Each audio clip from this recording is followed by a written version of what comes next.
Hi everyone, and welcome to this masterclass with Vineet Rai, who is the founder and chairman of Aavishkaar Group. I'm Kavya. I'm a part of the Aavishkaar Group as well. And today we're doing this in association with Living My Promise. And just to tell you a little bit more about Living My Promise, it's inspired by the Gates and the Warren Buffett's Giving Pledge. Which basically is a promise intended for ordinary Indians to donate more than 50% of their wealth to charitable causes. And the idea itself is very simple. Anyone with a net worth of more than 1 crore or more can sign up to give a pledge to donate more than 50% of their wealth. And this wealth basically goes towards philanthropic causes. And if you want to know more about Living My Promise, you can check out their Facebook page and also go to livingmypromise.org. Today, while we have a few questions that we've taken from you guys beforehand in terms of what you want to ask Vineet, we would also encourage you guys to comment in the comment section below, so that if we have any more questions while we're doing this session, we can ask that to Vineet as well. So Vineet, if you would like to introduce yourself a little bit. नमस्कार everyone, आप सबका स्वागत है इस programme पे. मेरा नाम विनीत राय है, and I am part of the Aavishkaar Group, something that we started in 2001. Over a period of time, Aavishkaar Group has around 7,000 employees. We work focused only on low-income people across India, Indonesia, Bangladesh, Sri Lanka, East and West Africa. One of the new thought process that we started with was to make sure that business has a role to play in bringing about a change, and that's what over a period of time probably impact investing and many other initiatives on that line are doing. So we are part of this evolving new thought process or ecosystem, which is called impact investing. We call ourselves an impact platform because beyond investing, we do many other things, but impact investing is one of the core things that we do. That's great. So I'll get started with the first question, Vineet. Every business in some sense claims to create social impact. So if you see, there are telcos like Airtel, Jio, who have created a lot of impact by providing affordable mobile access. Then there are NBFCs that in the affordable housing sector who have also created impact. And then there are also investors who invest into crowdfunding platforms, and they all claim to create impact. So how does one differentiate between regular investors or regular corporate investment and impact investment? So let's actually first start by saying that it is very difficult to not make impact.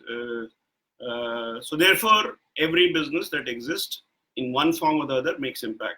Let's take the example of somebody trying to construct a 5-star hotel. Now, the people who are putting the labor to construct the hotel are not necessarily the rich, it's the poor people. Of course, the rich will enjoy the facility that is created, but it's poor who are engaged. So everything that is being done across the globe in some way or the other creates impact. Even those that have very strong negative outcomes, for example, alcohol or drugs, somebody somewhere is being nourished in the value chain through impact. So as I said, it is very difficult not to make impact. Now, why is therefore then a reason to create impact investing? This is a very valid question. And is there a difference between investing and making impact and impact investing? And I think the distinction starts from the intention. If I want to make impact, and if you go to Global Impact Investor Network and look for the definitional aspect of what is impact investing, the first claim is you need to clearly state that you have an intention to make impact. So the impact is not happening just because you made an investment, but you have a specific intention to make impact.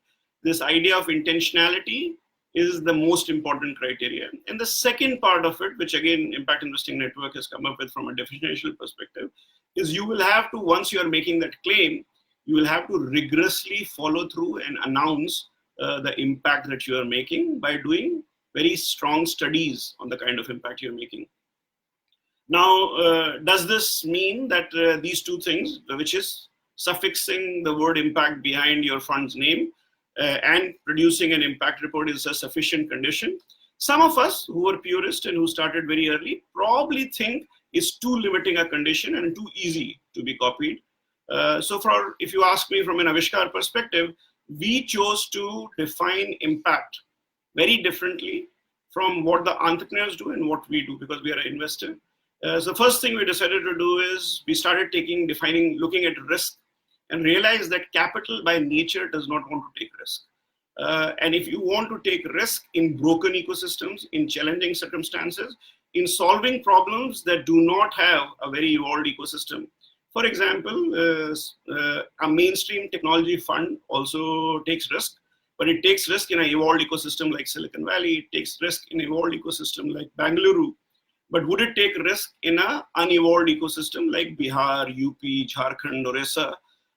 Would it take risk with first generation entrepreneurs who actually who intentionally or unintentionally have stumbled on a problem that they want to solve?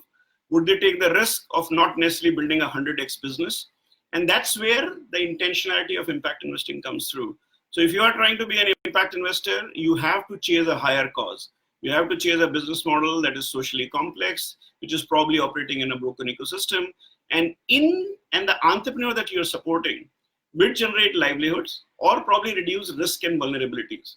So the risk of an impact investor is defined as his impact, the kind of risk, the kind of area that he goes in our perspective.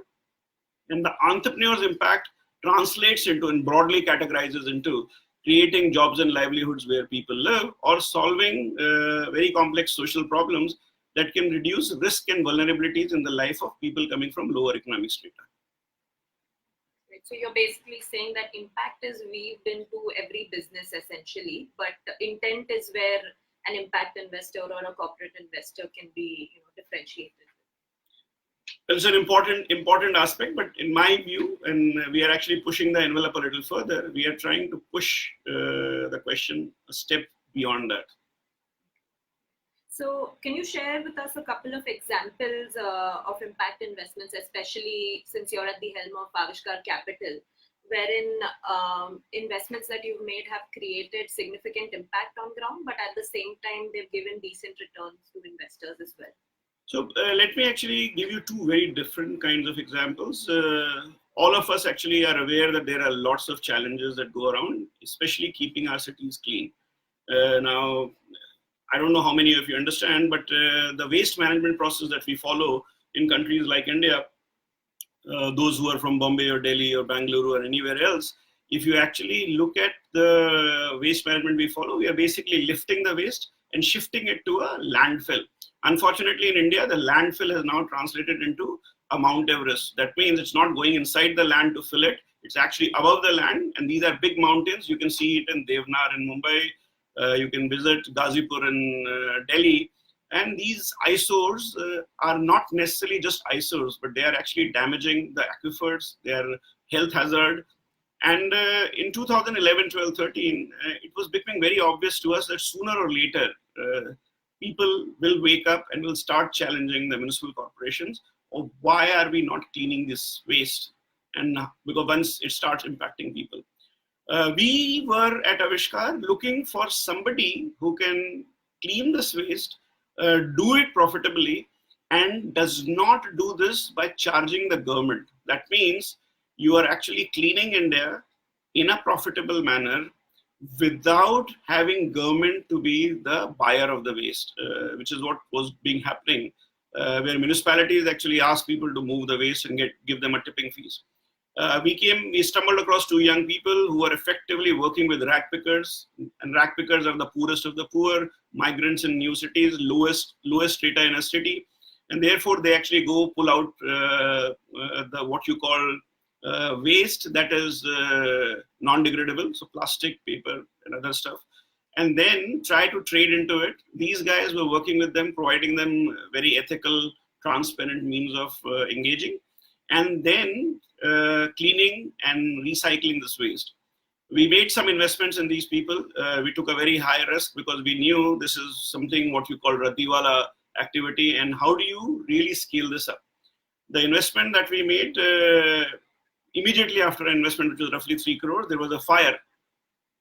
and half of our investment was burnt out within 6 months. Despite that, we continue to back this gentleman. And today, just to give you 6 years' time, this company has 570 tons per day of waste recycling capacity. Remember, when we met them, they were actually a very rudimentary two gentlemen startup, which was effectively doing waiting, working with rag pickers, being transparent and honest. Today, they have completely changed this into a massive installation. We have 100 tons of capacity right now in Ahmedabad, 300 tons in Indore, and we are soon going to be in Mumbai, Pune, and Jamnagar. All these capacities are state of art. They somehow integrate the rack pickers into the value chain. Not only that, also bring them as workers working with us. So this is one example of how impact investing and intentional investment, high risk, with entrepreneurs who have figured out a way to solve India's waste problem without actually asking the government to pay for it, and in the process actually paying to the government. Also, to give you in simple terms, by March this year, this company will cross 100 crores in revenue. It is profitable, EBITDA positive, PAT positive, and we expect this probably would be one of the first waste unicorn from India. Its name is Nepra, and the brand name is Let's Recycle. The other company is a small company. We met two young guys who were trying to create a grain bank. The idea was to take warehousing activity to the villages, but we also realized that warehousing is very difficult and very difficult to be made profitable. And these people came with the idea of digitizing grain, effectively helping a farmer who produces one sack of wheat or maize to have a place to store it, digitize it, and then sell it. Liquidate the stock in case the farmer wants it, or allow the farmer to actually take it back if he wishes to do so. This started when we met them first time 5 years back. They were just experimenting with 2 warehouses. Today, they have 40 warehouses, and we are looking to put in another $15 million roughly by March end to help them scale up to probably become the largest company in Bihar, employing thousands of people, but more importantly, digitizing grain and literally converting it into a stock like a bank does for the cash that you deposit with the bank. So these are 2 examples that I can give. Can you tell us the name of the second? The second company's name is Ergos. It's based out of Bihar. Right now operates out of Samastipur. We are soon shifting its head office to Patna. And hopefully, and the gentlemen, the promoters of Ergos are Kishore and Praveen, 2 young gentlemen. Young is relative, so maybe they're nearing 40 now, so I don't know whether it's young or not.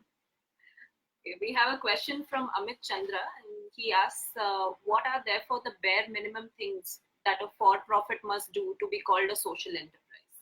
So I have been a great believer that nobody should actually be defining the lines. I think the entrepreneur, and I think this is again instinctive. So if the entrepreneur is starting with the problem that he or she is trying to solve, now let's actually take the example. The Uber was created because somebody couldn't find a taxi. Now, is Uber a social enterprise? Probably, because it was a very personal challenge and chase, and even though it created thousands of jobs, and the entrepreneur probably never thought he or she is solving a social problem, it was not necessarily considered a social enterprise. But let's imagine and look at what Nepra did or Ergos is doing. Both the gentlemen wanted to be in a business. They wanted to build a business. But the promoters of Nepra, Sandeep Patel, had a very clear idea. He wanted to clean India. His objective was, how do I actually create India, make India clean? And he was trying to use a business model to do it.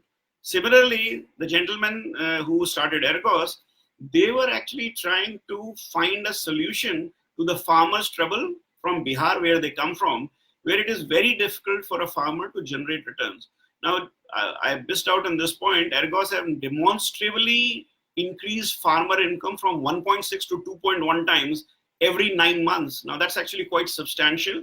And if you take out the costs that you have to incur working, storing your grain and waiting for it, and the interest that you pay in case you take liquidity loan from, it still is 1.4, 1.5 times.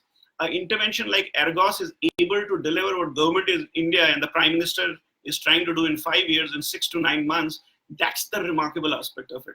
So it is the spirit rather than actually the conditionality. And I'm a great believer that spirit cannot actually be templatized, and therefore one has to look at case-to-case basis.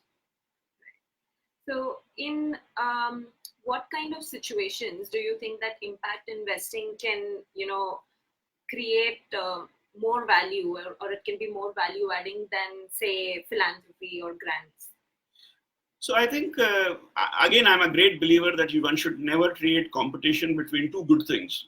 For example, philanthropy is a very, very important thing to deal with problems that you cannot solve by businesses. For example, malnourishment, female infanticide. How do you solve them by business models? So I think there is a very important role for philanthropy, and I don't see impact investing changing that. However, there are certain areas where philanthropy has ventured, because philanthropy also wanted to find ways to interact and make a difference. And for example, it was philanthropy that created microfinance as part of women empowerment, financial inclusion, etc. However, financial inclusion or microfinance was a business model.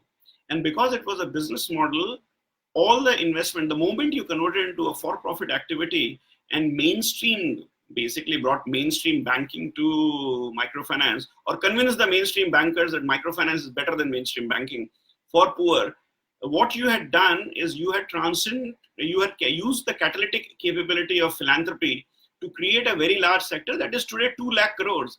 2 lakh crores, and for those who understand dollars better, it's roughly $30 billion.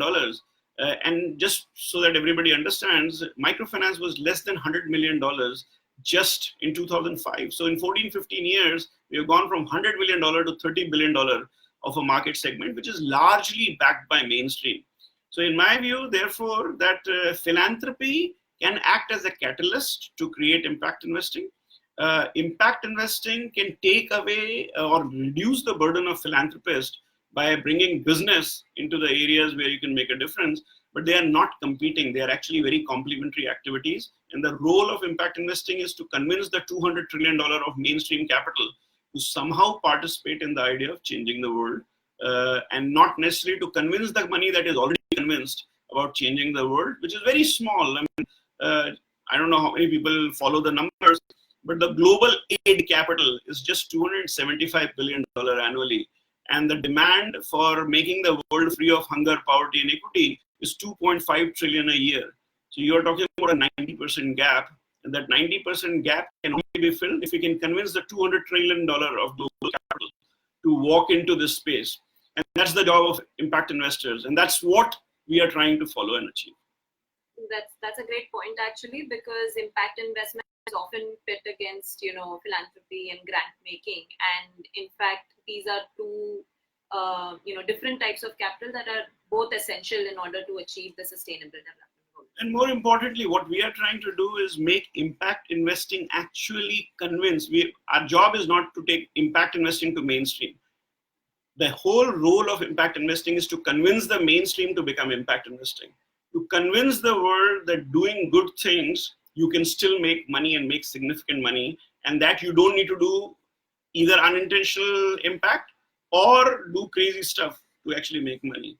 And so we are not trying to take impact investing to mainstream. We are trying to make mainstream come to impact investing. We have a comment, not a question, from Raghav, who says that poultry is one of the most neglected sectors in terms of getting funded. And he feels that the sector can contribute a lot more in terms of solving the problems of malnutrition or protein count, and especially because you do, know about this sector. Can we have your thoughts on this? So, I mean, there are lots and lots of sectors that can play a role in making an impact. I don't think so there is any sector that can be left out. Poultry, in any case, has evolved quite significantly and has attracted mainstream capital.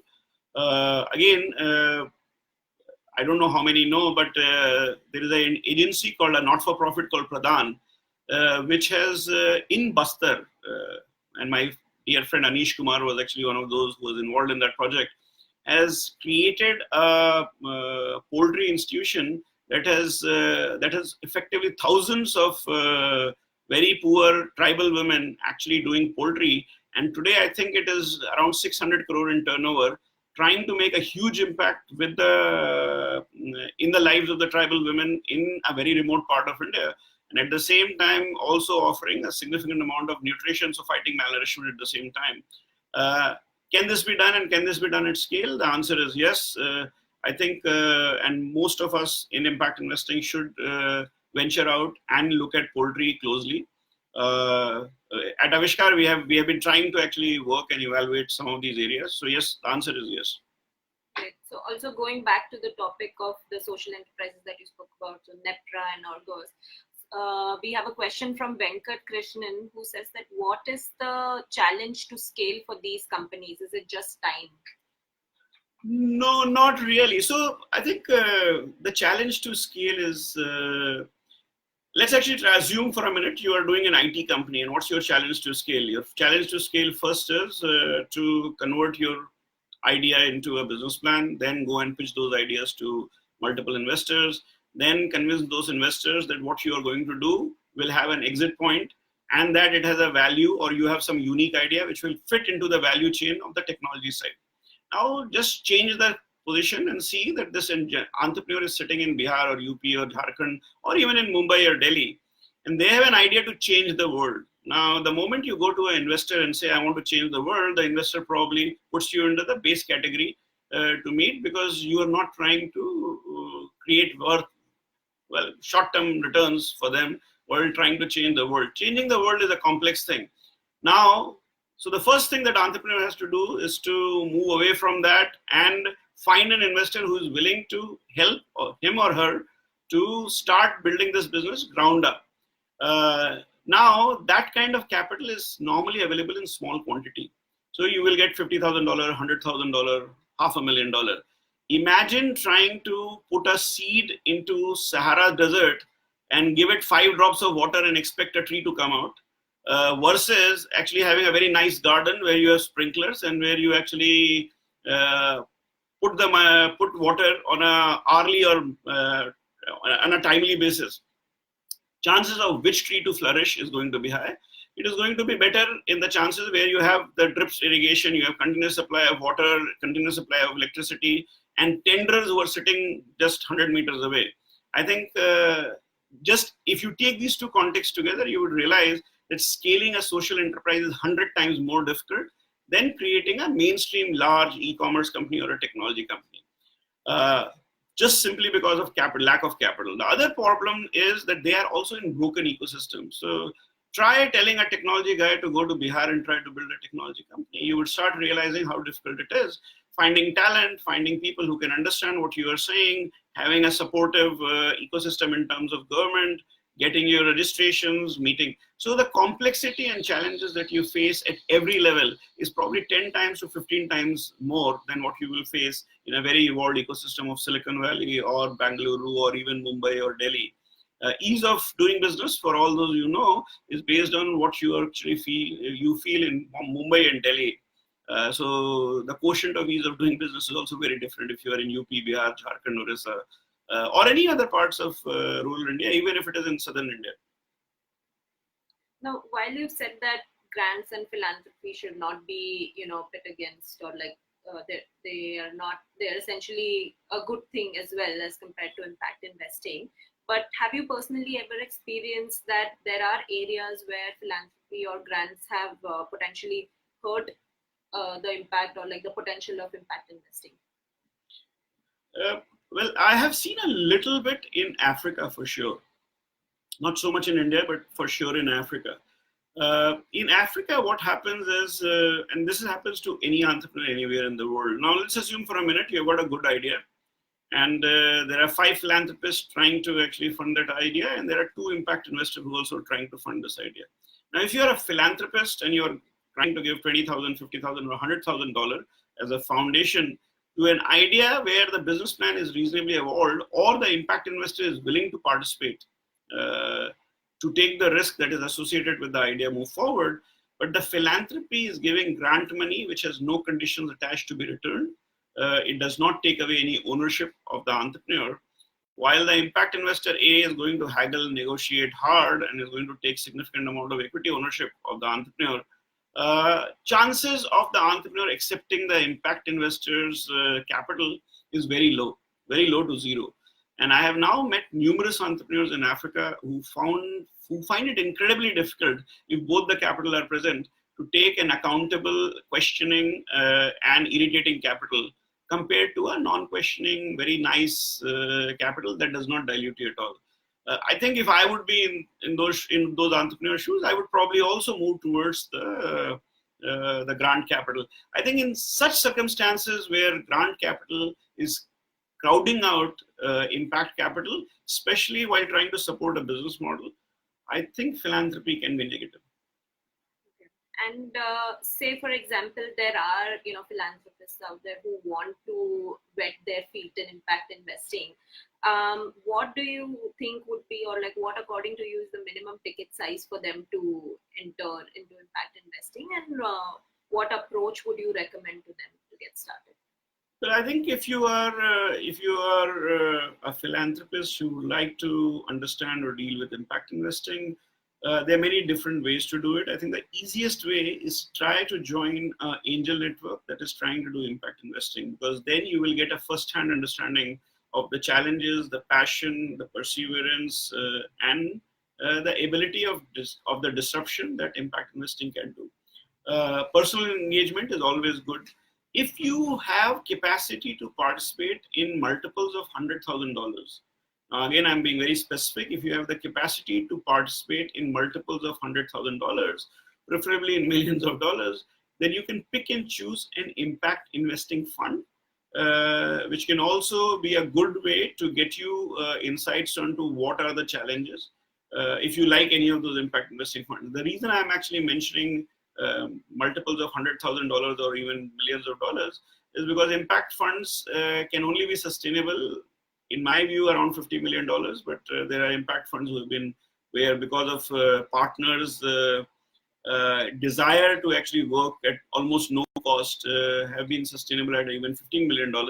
But generally, the smallest impact fund, which I believe could stand on its own feet in a country like India, will be close to $30 million, which roughly translates into 200 crore.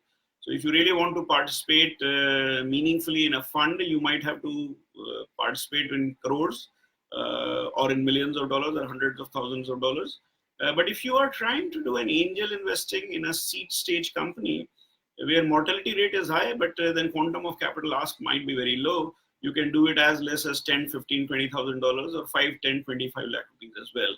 So depending on the choice where you are directly involved and you're taking the risk, a smaller amount of capital could work. But in case you want to take a risk and work with you have the capacity and the appetite to participate in a fund, then you will get a far more structured access, but it will come at a larger amount of capital as well. Okay. We also have a question from Swati Gupta, who says that sustainability is the key differentiation between philanthropy and social enterprises, which doesn't essentially mean that profit is the criteria. So if a non-profit can find a way to manage a revenue model, that can be very impactful too in solving the world's big problems. So what do you think about it? Yeah, so there are many different models there. I mean, actually one can look at, first and foremost, there is no single model, for profit or not for profit, that necessarily need to work to make impact. Anybody can make an impact. There are cooperative models which are for profits, but essentially in form of people participating to make an impact. Amul is one of the best known model that has come out of the cooperative movement and has been probably the most successful as well. So, and this is an idea that is pretty close to India itself. Can not-for-profits do it? Yes, not-for-profits can do it. Some not-for-profits have done it as well. Microfinance has demonstrated that when not-for-profits can operate at scale without having equity capital or by recycling equity capital. Then there is Professor Yunus' formula that a company that actually recycles all its capital back, so all profits are recycled back in building the business, essentially is on the same lines. It's a not-for-profit, it does not distribute profit and can keep scaling up because it's recycling its capital. Sustainability is important, and I think for the world to meet sustainable development goals by 2030, where we are trying to reimagine the world as it has never existed before, I think there is a great opportunity for all of us to ask ourselves these tough questions of how does every not-for-profit or for-profit, whether with an intent of impact or otherwise, can help the world become more sustainable. And I think this is a pitch not to any individual, but to everyone. We have first time in our history 193 governments of the world who have come together to sign a pledge to reimagine the world. Now, that's probably one of the most audacious goals mankind has ever set itself for. That goal is to be achieved by 2030. We are in a decade of action, a decade which I would exhort everybody to participate in, and those who are entrepreneurs and those who are philanthropists and those who are impact investors to all come together to join in this quest of reimagining a world where nobody is hungry, nobody is poor, and nobody is left behind. I think I heard the finance minister use the term, we will not like to leave anybody behind. I think this is the spirit that Sustainable Development Goals talk about. And this spirit requires a very large participation. India is 40% of the global goals on Sustainable Development Goals. We as a group, we as a country require $675 billion to be invested every year for Sustainable Development Goals to be met.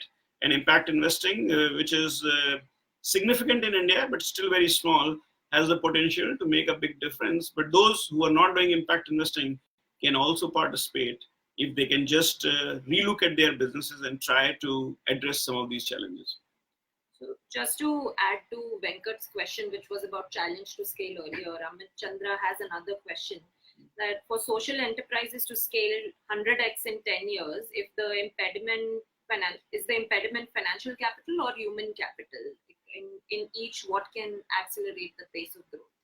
Yeah, so Amit, I think the problem in, so let me actually give you some real examples so that you can understand where the challenge lies. Let's take an example of NEPRA, the waste recycling company. Waste is very hot. Plastic recycling is very hot. Can you believe that in last 7 years, Aavishkaar was the only investor for first 5 years and has last 2 years been joined by Asha Impact in a company that is profitable, is growing at 100x Ps, has gone from roughly half a ton to 567 tons. And only now at 600 tons per day capacity, which roughly translates into a 300 crore revenue and will lead to a 30 to 50 crores bottom line, is the private equity or venture capital actually showing any interest? And that's really the challenge. The capital is just not there to help any idea, even though proven to be supported. The same thing if you flip it around, and if I actually count some of the best names in the country, some of those who are actually touted as the next, who have already hit $1 billion, I was actually looking at the revenues of those companies. Those companies have not even hit 50 crore as revenue. These are companies that are at this point of time have billions of dollars of valuation. Their losses are in thousands of crores, but their revenue or top line is 50 crore. Look at what we have done in impact investing. We have companies who are at 100 crore, 150 crore, 200 crore, 250 crore revenue and have a bottom line and profitable and can still grow 10x, 20x, 30x from where they are, still struggling to attract money. And to me, this dichotomy has to change. Ashika Jain has a question that is there a limit beyond which mainstream capital's focus on scale starts resulting into negative impact? Well, if you are actually trying to do a hybrid model, if you are trying to, if there is an inherent conflict somewhere within your business model as it scales, and this we have seen sometimes. For example, let's take the example of microfinance, the most scaled model. Sometimes if the promoters are not conscious enough or the investors do not understand the ground reality as well enough, then you can walk into trouble. It has happened in microfinance, it can happen in healthcare, it can happen in education, it can happen in any business model. If the desire to generate returns and the lack of desire to be responsible is taken out. Now, this does not mean that mainstream is not responsible. There are mainstream businesses that have been very irresponsible, and there are mainstream businesses that have been very responsible. I therefore do not see the idea of scale as something negative. What we need to do is help the investors, the entrepreneurs, the promoters and the board of such institutions to understand that when they are dealing with the very low income people, poor people in their businesses, to be very conscious and aware that they are dealing with a very high risk society or a very high risk segment of the society. And therefore, they have to have an extra burden that when they make profits, they have to be very reasonable and keep asking themselves tough questions. If you're trying to be usurious, you will create a conflict in a responsible business, which is in mainstream, or in an impactful business, because they all behave the same way. And the consequence will be severe, whether you are an impact business or you are a non-impact business. Ketan Shah has a question. What are the threshold returns that you target from impact investing? Well, first and foremost, so let me actually share a magic response to you. There is no threshold for any investor. If you are investing in Silicon Valley or you are investing in India, it is impossible for any of us to determine a threshold. We all actually put a number. I, for one, actually ask my investor, what number do you want? Because whether you are a venture capitalist or you are a private equity guy, it is impossible for you or any of us to predict the future. What you do is define a process. How will I actually find an entrepreneur? How would I actually give that money? What kind of scale that does an entrepreneur achieve?